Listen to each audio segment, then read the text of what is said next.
They told me if I was going with him, I could not stay home. I had to decide what I wanted most, my mother's home or him. And at the time, I wanted him. When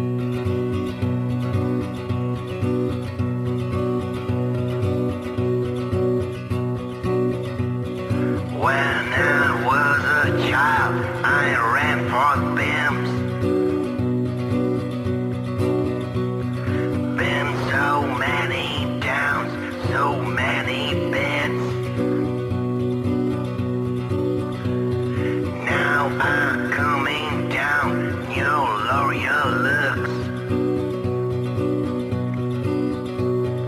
I was born from worth these for your limbs.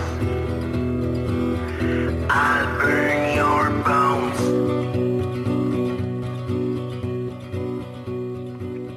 Hello and welcome back to Volsteadland. I'm Heather and this is Amy. Hello. Join us as we comb through the history of Minneapolis and discover the city's underworld. This is Season 2, where we take some deeper dives into some of the stories we touched on in Season 1. Today we're talking about Marilyn Ann Tollefson and the white slavery case. This previously came up last season in episode 10, the wrap-up, but there was just so much good stuff that I wanted to take a deep dive. I've been researching it for months, and new things keep being revealed almost every day, but I decided it was time to sit down and tell Heather all about it. If anyone listening is related to Marilyn Ann Tollefson, we would love to hear from you. Please email us at volsteadland@gmail.com or check the show notes or description of this episode for more contact info. We hope you enjoy it.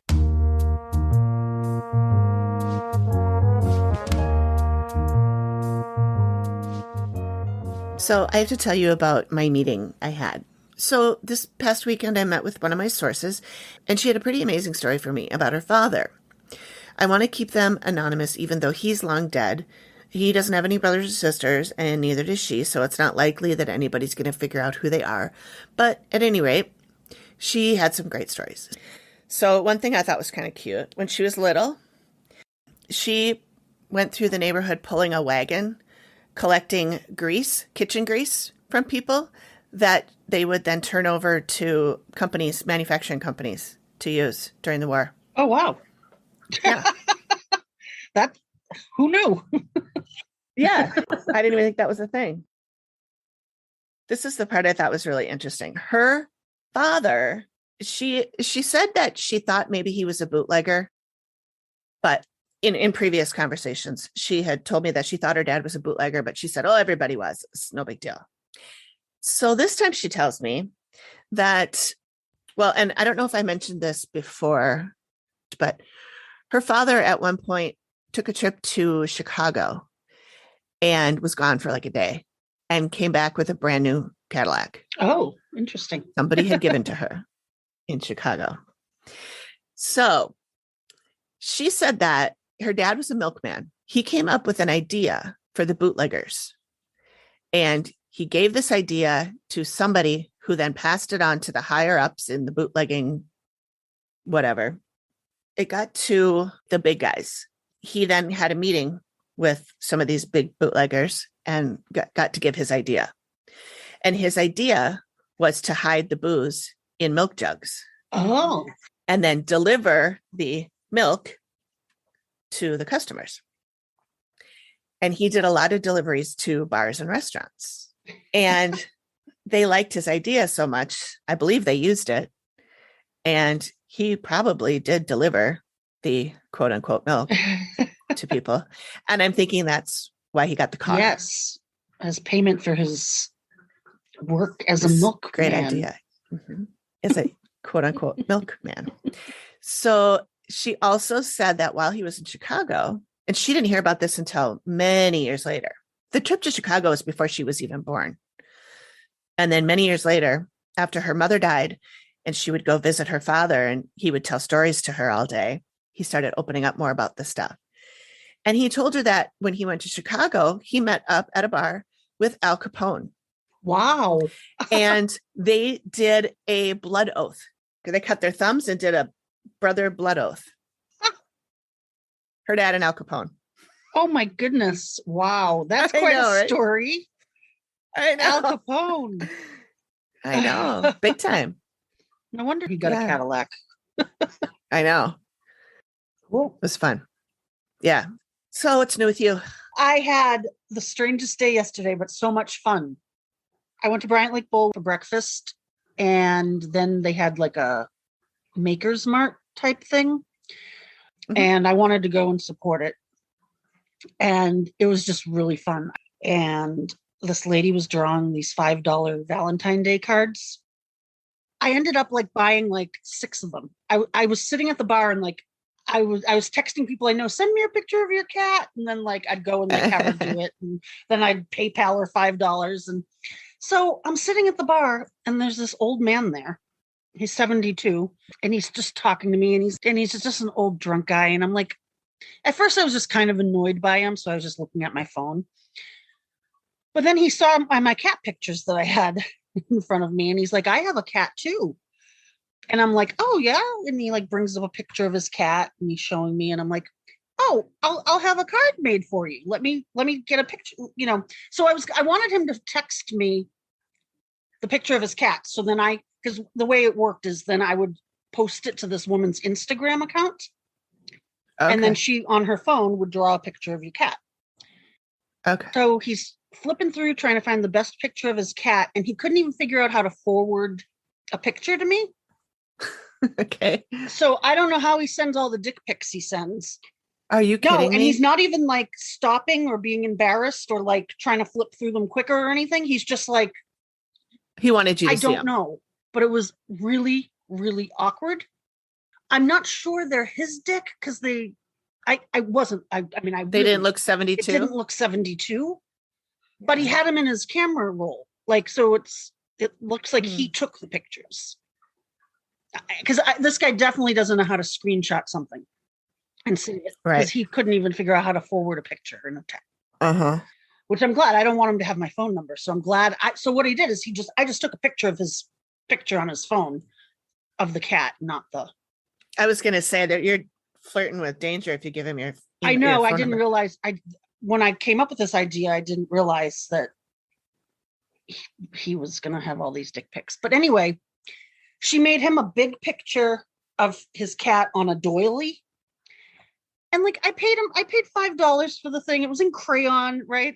She's bad pet art is what she's calling herself. Yeah. It was like I gave him $1 million. He like practically cried. He loved it so much. Like, oh my God. Like he just loved it. And like he went and he gave the woman some cash for a tip and then he bought me a drink and like he was showing everyone at the bar. And they're going to do it again next weekend. And he's like, I'm going to come back with some pictures of my friends' cats. And this is so great. And it was just like a really cool experience. That's cool. I just had a good time. Dick pics aside. Yeah, that's my weekend. Cool.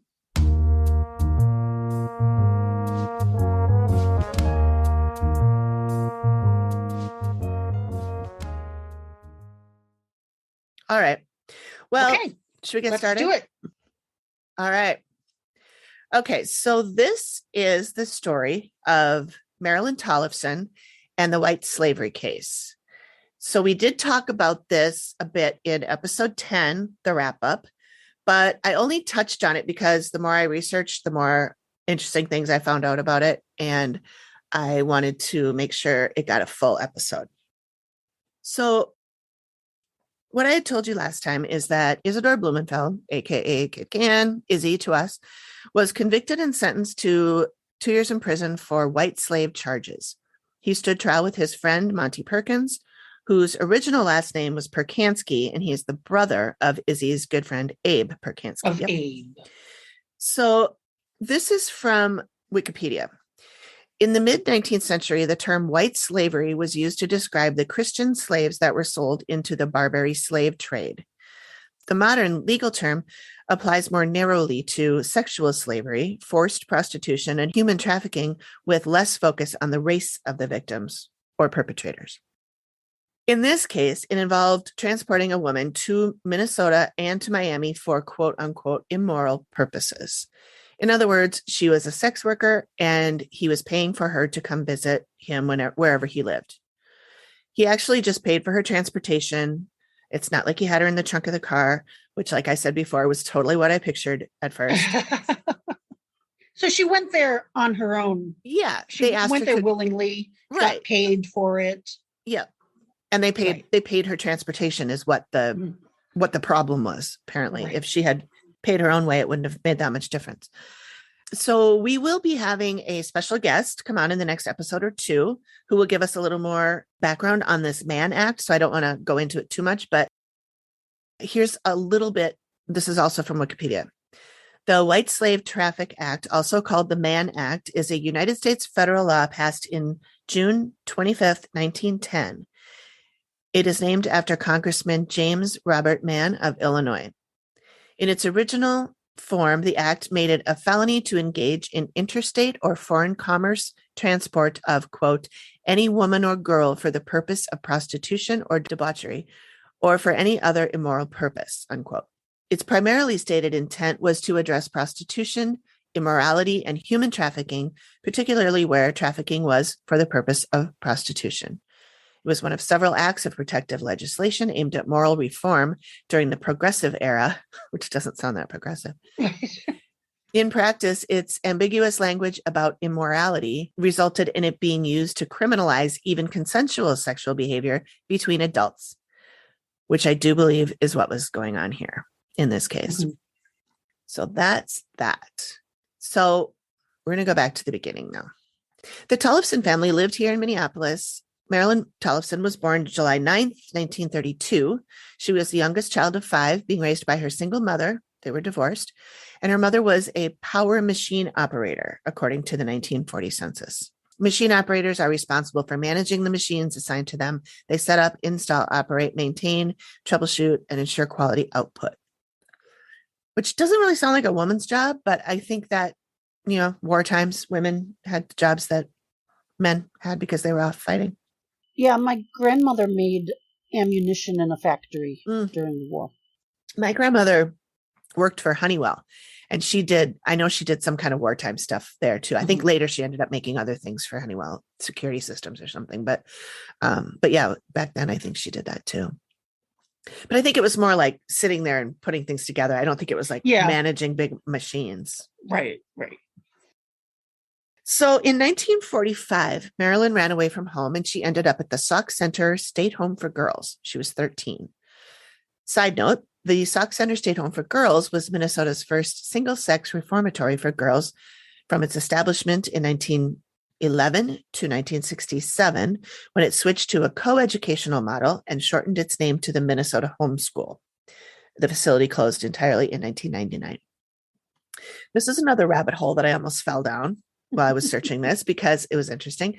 According to one book, it was also a place where girls went when they were in a certain condition. Oh. So I don't know if that was Marilyn's thing or not. I mean, she was 13. It could have been. In 1948, she ran away for good, and she took a sales job with a traveling magazine solicitation crew. There, she met her husband, whose name is James Crow. And I went, really? Oh. They were married on June 10th, 1950. She was 17. They lived in New Jersey, but they were on the road most of the time, traveling the nation, selling magazines. The marriage didn't last, and she left him after a few months. It came out in the trial, no doubt trying to shame her, that she had, quote unquote, had relations with the supervisor of the crew and continued to do so throughout the marriage with the knowledge of her husband. She admitted that she had sexual relations with several men before her marriage and after she left her husband. She never sought a divorce. So they're still married, I guess. I don't know if they're still alive. In 1952, she left that job and went to Paterson, New Jersey, and met up with gangster Abner Longy Swillman, the king of the New Jersey underworld. Ooh. So you can bet this was another rabbit hole because I'm like, I got to know. I've never heard of Longy Swillman. I need to know more about him. So this might have to be another deep dive, but he died February 26, 1959 by suicide, hanging. He was an associate of the Luciano family, and he dated Jean Harlow. Really? Actress. He was a big bootlegger around 1929 to 1932. And he apparently killed himself because he was being investigated for his coin-operated businesses, his cigarette machines and laundry. I was telling Greg about this, and he said he didn't kill himself, which is kind of what I thought too. He was Epstein, but who knows? So in the story of his death that I found an article in the paper, there was a woman named Virginia Hill. And it was interesting to me because I knew that Marilyn used to use the name Virginia sometimes, one of her aliases. So I wondered if it was her. And so I spent probably at least a full 8-hour day looking for that article again. I thought I saved it, but I didn't save it. I can't find it. It's like I dreamed it. I can't find it. So I just did a search on Virginia Hill and I found out she's actually a real person. She was a gangster's girlfriend. She was a girlfriend to a lot of gangsters. So I don't think it's Marilyn, but that's another rabbit hole because I'd like to research Virginia Hill too. She seems fascinating, being the mall of a lot of these guys. So November 1953 is when Marilyn Tollefson traveled to Minneapolis for her sister Muriel's wedding. Muriel's I Wedding. believe is the name of a movie. While she was in town, she was visiting a friend at the Kennesaw Cafe / drugstore, which is at 13th and Nicollet, and was at one point owned by Yiddy and Vernon Bloom, who is Izzy's brother. This is where she was first introduced to Izzy, who was going by Fergie now. And just to note, I'll call him Fergie through the rest of this episode as long as I can remember to, because that's the name she uses for him and we'll be quoting her a lot and I don't want to confuse people. So they chatted for a bit and then they moved to the Kennesaw bar, which was next door, and they had some drinks and she gave him her mother's phone number. She had been staying with her mother. He called her the following Saturday and asked her to dinner. Now, keep in mind, he's still married to Lillian at this time, but he's just dating this 20-year-old. He's 53. I don't know.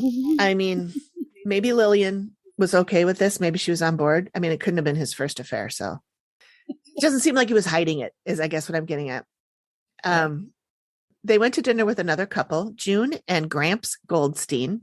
Gramps' real name is also Isadore. Oh. So they went to dinner with them that following Saturday at the Criterion Cafe in St. Paul. I looked up the place and it was famous for their popovers. Love popovers. I think it's interesting that he's having an affair and he's cheating on his wife, but he's inviting another couple to come. Yeah, so exactly. Really that's why I think she had to have known about it. On a Saturday night? I would presume that couple knows his wife. Probably. I mean, I thought all the Jewish gangsters knew each other. I would think. Yeah. So this is my other rabbit hole. I think this is number 4 now so far. So Gramps was also a bookie and a gambler.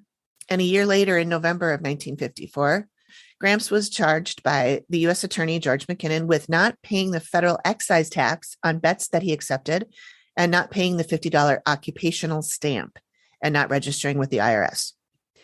And then McKinnon went after him again in 1957, but I stopped digging because I just didn't want to. At the trial, she said that it was 2 or 3 weeks later that she and Fergie began to have sexual relations.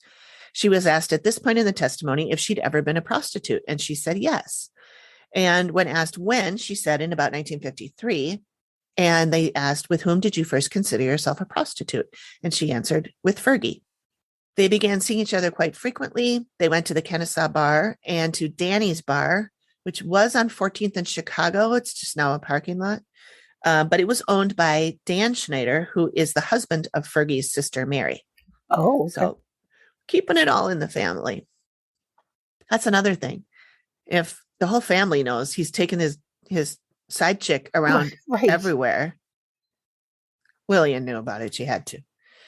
They continued their affair with him giving her money frequently, but not necessarily every time they got together. They told me if I was going to be with him, I could not stay home. I had to decide what I wanted most, my mother's home or him. And at that time, I wanted him. So he helped her get an apartment at the Mark Twain Hotel in Minneapolis. I looked up the address and there's no hotel there now, but a block away, there's an ice cream place called Izzy's. Oh, Izzy's ice cream. I Do you think they're related? I know.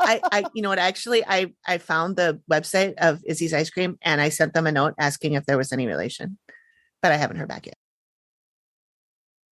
So Fergie helped her pay her rent and took her out to dinner, paid for whenever they went gambling, he paid. So at some time in 1954, she attempted to cash some bad checks. And a Kennesaw bar regular named Heine Cuba arranged to make good of the checks to the tune of $300.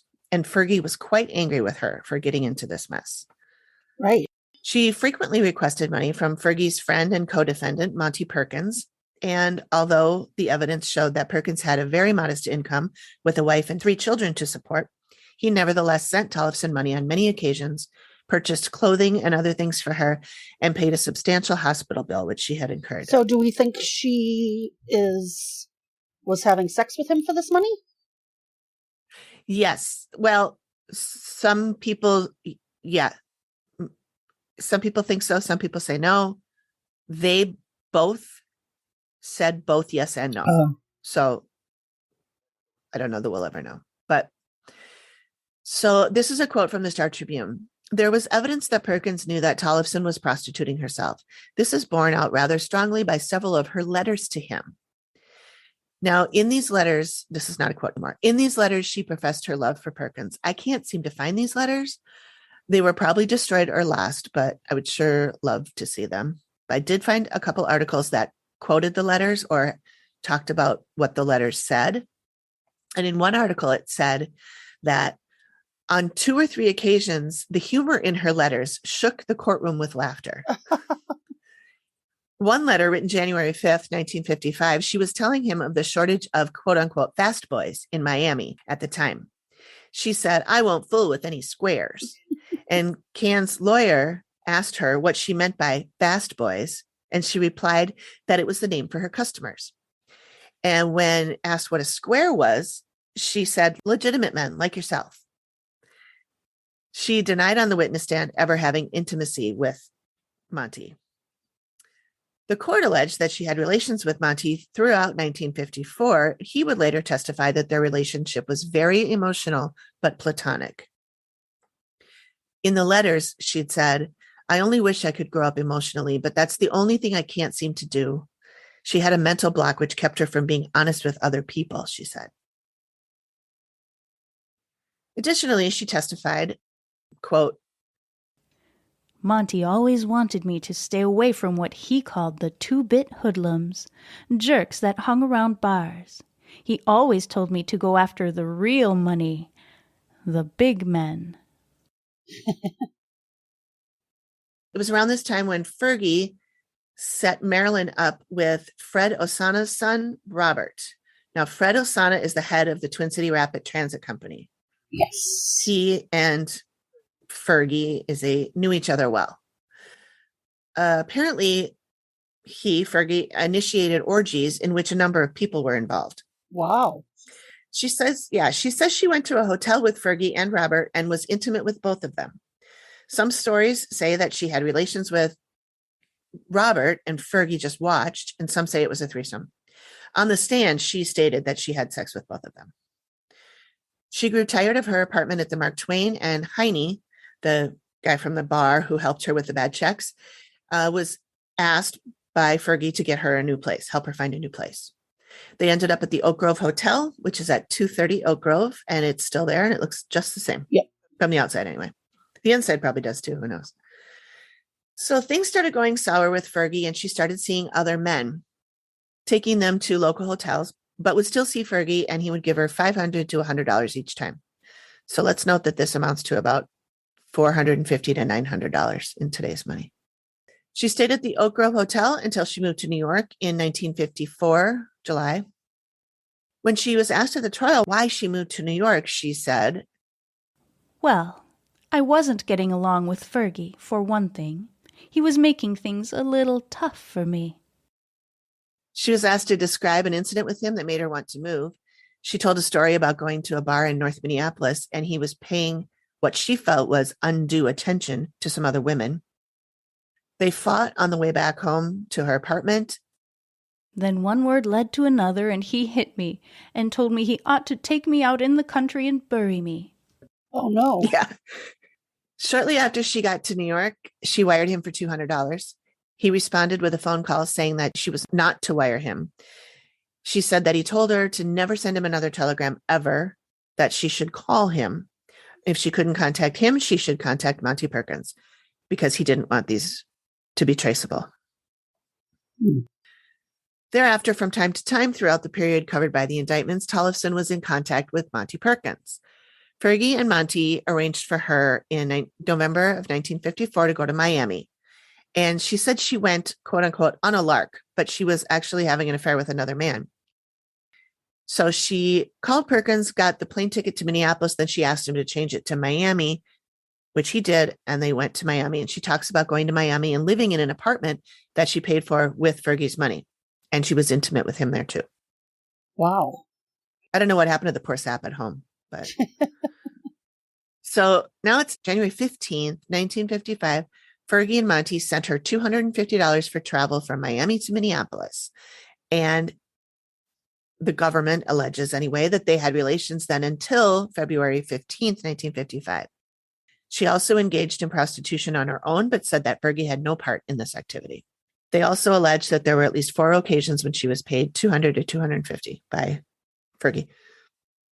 And they also paid her bill at Fairview Hospital on December 30th, 1955. I don't know what she was in for. Right. That's interesting. So 1957, she had been working as a secretary for Playboy magazine in Chicago when she was subpoenaed to testify before the grand jury in St. Paul. They were investigating Fergie for, quote unquote, moral turpitude. Perkins had picked her up at the airport and told her that Fergie wanted her to deny having relations with him. She wanted to just plead the fifth, but Monty convinced her to flat out lie, promising to help her if she was ever seriously ill again, if she would do what he said. So February 1957, she testified at the grand jury and lied, saying she had never had sex with Fergie. She met up with him after the testimony at the Kennesaw Bar, where his only comment to her was, and this is a quote from her, that they were getting pretty low when they were trying to indict him on his sexual life, she said. When she'd returned to Chicago, she lost her job at Playboy. So, flash forward to 1959. She was living in Las Vegas, and she hit what she called rock bottom. She was in a hospital in Vegas and about to go into surgery for a tubal pregnancy. Ooh. Side note, she did not identify the father of the unborn child, but did say it was not Fergie. She reached out to Fergie for help, but he ignored her. She tried Monty Perkins, as she'd been instructed to do before. Even though Monty had helped to pay her and get her plane tickets, etc., this whole time, this time he told her, Fergie's not going to be shaken down by you any longer. You better just leave Fergie alone. If you don't, you'll be in real trouble. Ooh, yeah. During her testimony at the trial, she said, I was very sick, and I was scared to death, and I didn't know what was going to happen to me next. When asked why she was frightened, she said, Well, number one, from Perkins' tone of voice, the next thing I expected to do was get knocked off. Wow. And I have in my notes, Hollywood, are you listening to this? Make this movie. And let's just note, this is the third time that her life has been threatened by these two. Yeah, my goodness. But she keeps going back and asking for more money. When's she going to learn her lesson? Exactly. Well, I think this was the final straw, because then she tried to contact Izzy Bloom, Fergie's brother, to get a plane ticket to go home. Izzy was well known as the sweetheart of the family. I knew when Izzy of all people didn't answer, I knew I wasn't going to get any help. Izzy is known around Minneapolis as having the biggest heart in the whole town. So she ended up getting financial help from another underworld guy she knew. And I can't remember his name. I decided I wasn't even going to go there because I found that today. And I'm like, I can't. We got to get going. Anyway, this is when she decided to go to the FBI and tell them everything. And then the grand jury indicted Fergie on September 18th of 1959. They'd already been researching him for a couple of years over the liquor syndicate thing. So here's some stuff leading up to the trial. So Fergie surrendered to the U.S. Marshal in Miami on September 21st. He paid a bail of $50,000, which was set by the Miami judge, and it had been arranged previously between him and his lawyer. His co-defendant, Monty Perkins, was arrested on the same day in Minneapolis and was released under a $25,000 bail. Marilyn Tollefson had been living in a hotel in Duluth in preparation for the trial, and she had run up a bill of over $700 in liquor and entertainment during her 4 weeks there. She's had a good time, I guess. She was registered as Mrs. R. Severson. She tried to charge those bills to the government. Oh. But the U.S. attorney said they would not pay the bill because, quote, Miss Tollefson's tremendously bad conduct up there. She was actually taken out of there and put in jail so she couldn't do it. Which is bullshit, because 2 days after Monty and Fergie were arrested, September 23rd, 1959 in Duluth, she was assaulted by 3 men. She identified 2 of them as Louis Lepore and Jack Apple, who are big underworld guys. She couldn't identify the third one, but believed it to be Jake Resnick. Lauren, one of my sources, the guy that gave me all the files, he knows a lot about Jack Apple, and I'm sure he knows about the other guys as well, but he's mentioned Jack Apple before, so that might be another thing we might want to look into.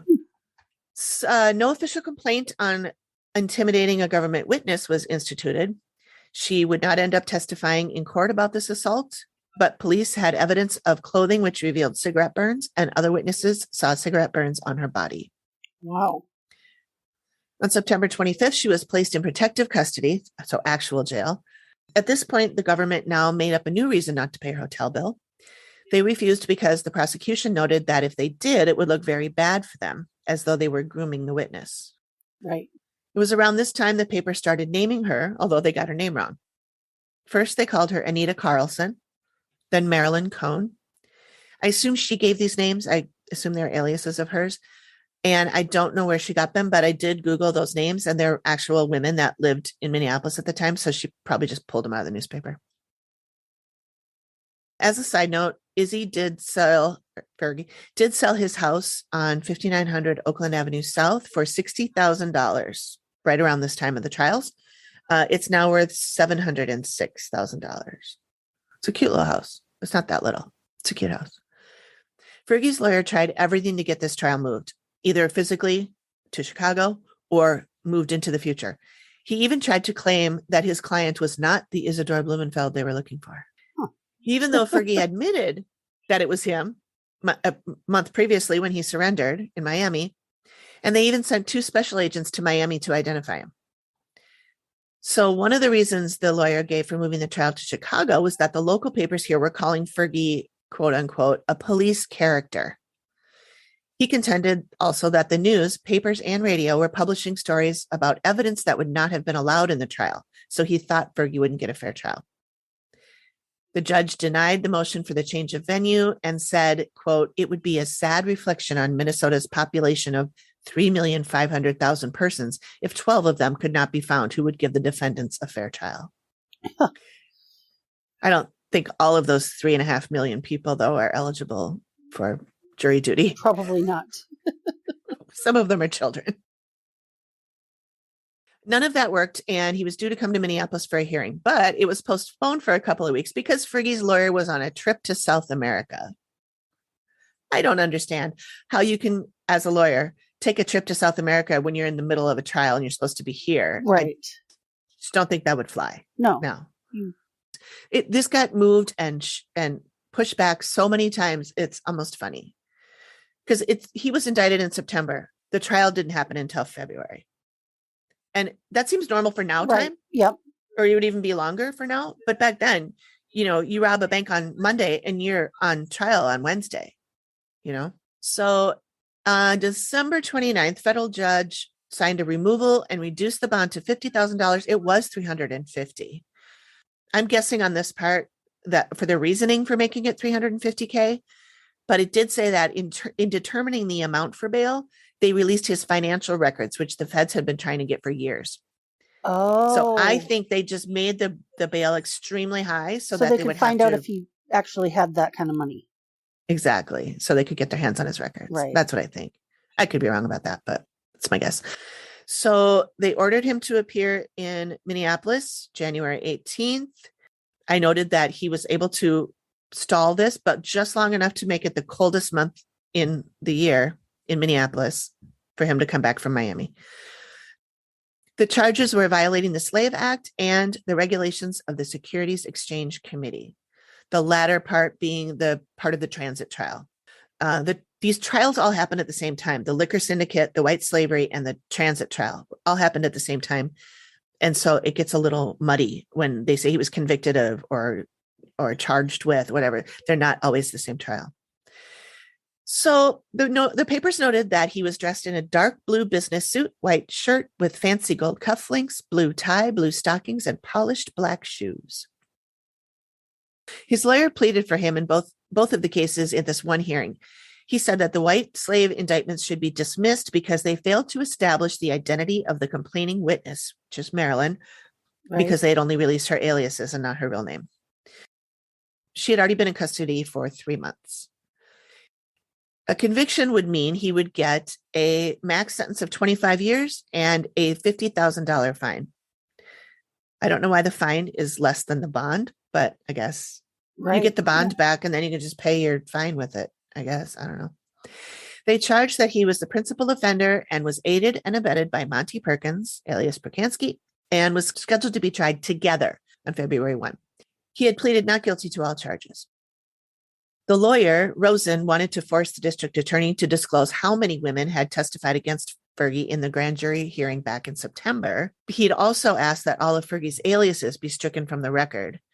The judges agreed to remove all except Kid Cann, Ferguson, and Fergie Bloom, removing only Harry Ferguson, which I had never even heard Harry Ferguson as one of his AKAs.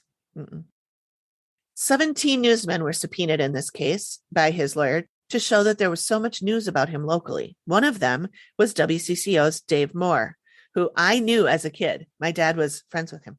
Really? Wow. Yep. Anyway, all the newsmen were later dismissed. They decided to not even go that route. February 3rd, he was ordered to stand trial here in Minneapolis. February 6th, he was admitted to Mount Sinai Hospital with an undisclosed illness. The paper later said that he was there for diagnostic purposes. He was released the following day. He'll do anything to not go to trial. On February 12th, the trial was delayed by weather because 2 of his attorneys were coming in from Philly and they got stuck in Chicago. When they got here, they selected the jury, 13 men. It was an all-male jury. Was that common? Were women allowed to be on juries then? Yeah, they were allowed because there were a bunch of women on the transit trial jury, and that was at the same time. So I just made some notes on Marilyn's testimony because the whole reason I wanted to do this is she just seemed like such an interesting and fun and funny person. And so I just enjoyed reading about her and digging in on some of the stuff that she said at the trial. So she seemed to be having fun with this trial and with her testimony. And here's some of the things that came out that I thought were interesting. Day 1, they noted that she was dressed in a gray-green suit with a roll-neck sweater and silver earrings. Her nails were groomed in iridescent pink. Her Day 2 testimony / cross-examination was designed to show what she was before she became Fergie's mistress, which is why they were asking her all about, like, you know, she got married at 17 and she'd already had sex with her boss and continued to have, you know, they tried to paint her in a certain light, I guess. But at the other hand, I think they were also trying to show that she wasn't exactly a victim. Right. You know, I don't see her as a victim in this thing. She was doing what she liked to do. She liked to have sex. She got paid for it. Right. Who cares? So she had broken down during her direct examination that took place earlier that day. But then at the time that they came around and cross-examined her, she was in a better state. She testified at one time she thought Blumenfeld was, quote, the finest man alive while she was his mistress. They asked her if she knew Mrs. Blumenfeld. She said she knew her by sight, but then they asked Lillian to stand up from her seat at the back of the courtroom. Marilyn said she recognized her and that they'd once seen her in the elevator at Harry's Cafe in Minneapolis. The pianist at the Criterion Cafe, where she went on her first date with Fergie, remembers Marilyn because she often requested the song My Funny Valentine.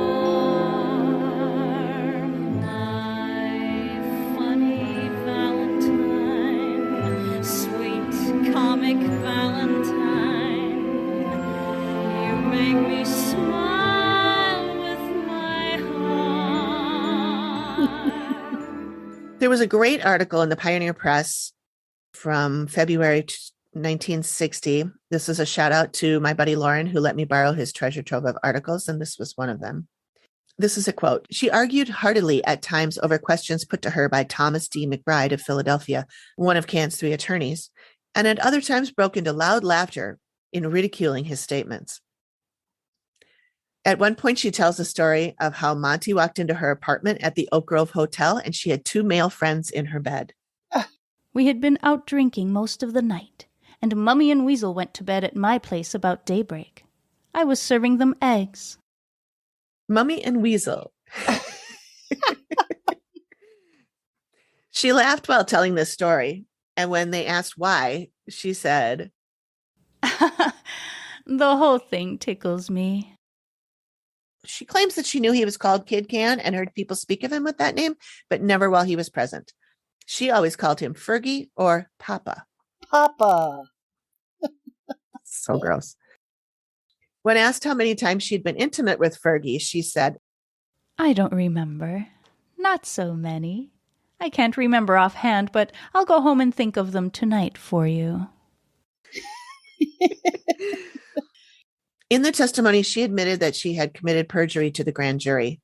She had wanted to plead the fifth to protect herself and the man she was seeing at the time, like we talked about before. But Monty told her that Fergie wanted her to lie instead, so she did. And on the stand, she said, I did lie for Mr. Blumenfeld. I've lied all my life, but I'm telling the truth here in court. She said, this is in the Pioneer Press. Before I met Fergie, I was a real dumb little kid. Afterward, I was a real prostitute. Wow, okay. Yep. She stated that after she left Fergie, she was living in Las Vegas and becoming an alcoholic. But, quote, after 5 months in jail as a material witness, I feel great. So the trial was held between February 11th and February 23rd, 1960, and the jury returned the verdict as follows.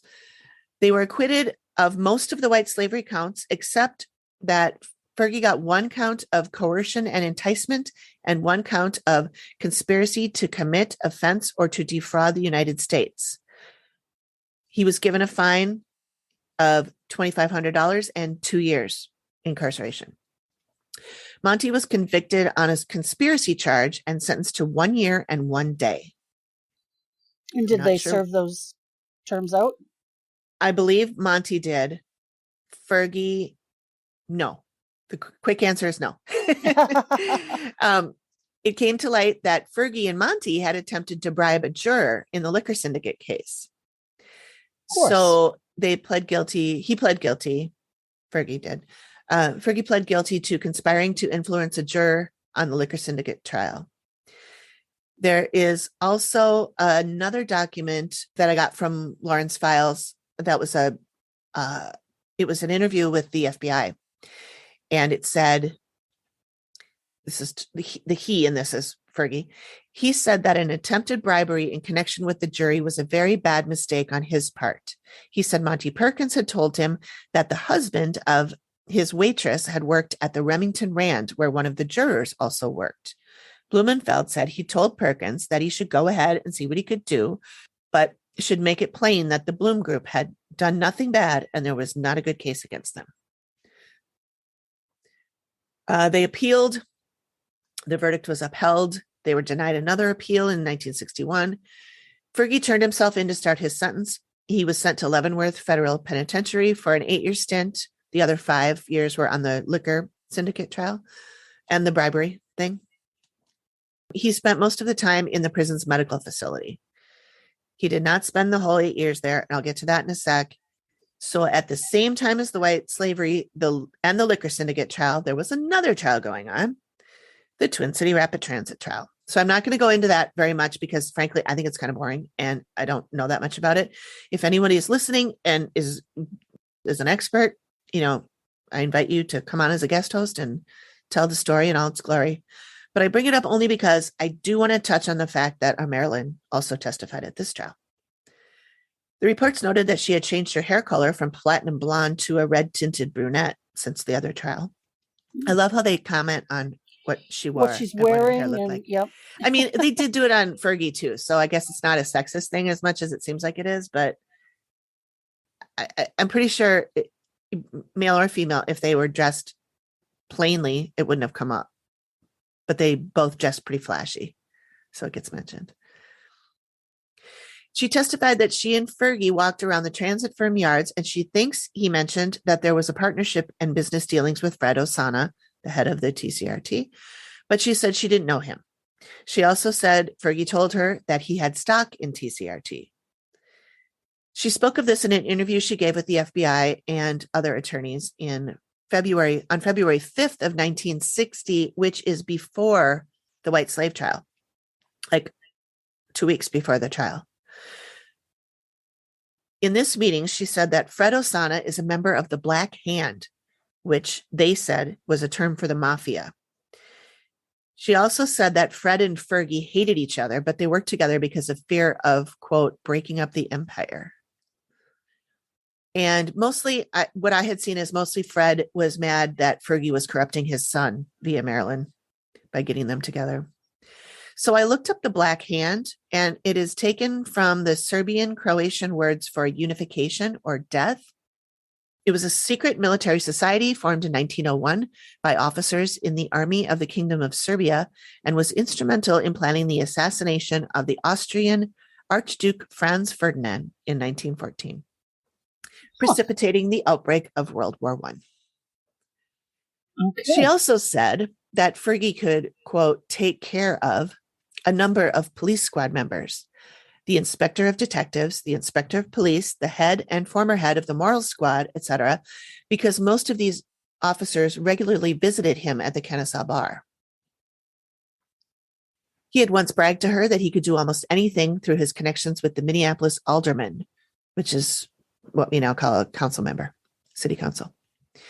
She squealed on a bunch of other underworld guys too, Henry Sabis, Jack Apple, Tommy Banks, etc. But we can talk about all of them when and if we do a deep dive on them. They're all so interesting. She even said that Fergie bombed Sam Kay's house, but gave no details. Now, I don't know that much about Sam Kay, but I do know that his house was bombed, and a lot of people believe that Fergie did it. Really? Yeah. But there's not a whole lot of info on it that I have found. Maybe it will, maybe in books, but not in the newspapers and not just regular Google searches. Maybe that's another deep dive. She refused to even discuss Meyer Lansky. So there's some good stories there, which you are looking into a little bit, right? I am looking into Meyer Lansky. Good. That'll be fun. She did say that Harry Bloom was the brains of the Bloom Group and made all the business decisions. In this interview, she was asked about the white slave case. I don't know why they could ask her about it before the trial, but they did. And she said, and this is quoting the document, through his, meaning Fergie, through his efforts, she was prevailed upon to accommodate in her bedroom a chief probation officer, a Minneapolis court judge, and a Minnesota Supreme Court justice. With regard to the probation officer, he told her that Gramps Goldstein, that's the dinner companion, Gramps, yeah, would get a break in exchange for her favors. Huh. So Wow. after the trials were all over, I did find another document that was a memorandum it's an FBI file, where Fergie says that he was subjected to prosecution for no reason. He claimed and named 2 FBI agents who had threatened Marilyn in order to get statements from her against him. He said that he had done nothing that thousands of other men don't do day by day, which in which cases there is not a thought of any punishment or prosecution. He also says that the testimony concerning Robert Osana, together with him and Marilyn Tollefson, was false. He said that Monty Perkins was in love with Marilyn and that he, Blumenfeld, had very little to do with Monty Perkins, nothing to the extent alleged in the trial. That's probably not true. Yeah, who knows? Fergie also claimed that Monty Perkins had received approximately 10 telephone calls from Marilyn Tollefson since the white slave case, which she admitted that she lied on the witness stand. He said he had recordings of those conversations to prove it, and he had gone into court with motions just prior to their involvement in the jury bribery case, at which time all those motions were dropped. So they're all liars as far as I can tell. And I guess we'll never know what really happened. but I think it makes a great story either way. Oh, and Fergie got out of prison September 1964, so he only served 3 of the 8 years. And I searched and have no idea what happened to Marilyn Tollefson. I made pleas on social media for if anyone knew her to reach out to me, but I got nothing. I can't find anything in the newspapers. She must have changed her name or something.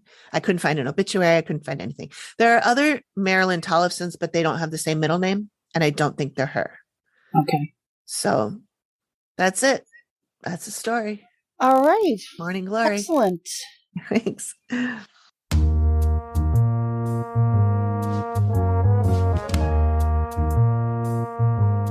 Thank you for joining us for another episode of Volsteadland Season 2 Single Barrel Edition.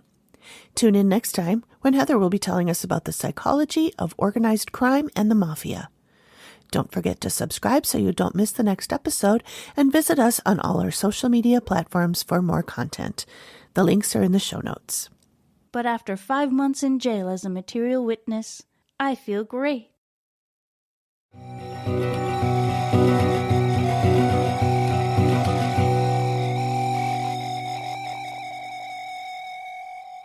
Volsteadland is produced by me, Amy, at Collected Sounds Media and is part of the Collected Sounds Podcast Network. Thanks for listening. Okie doke.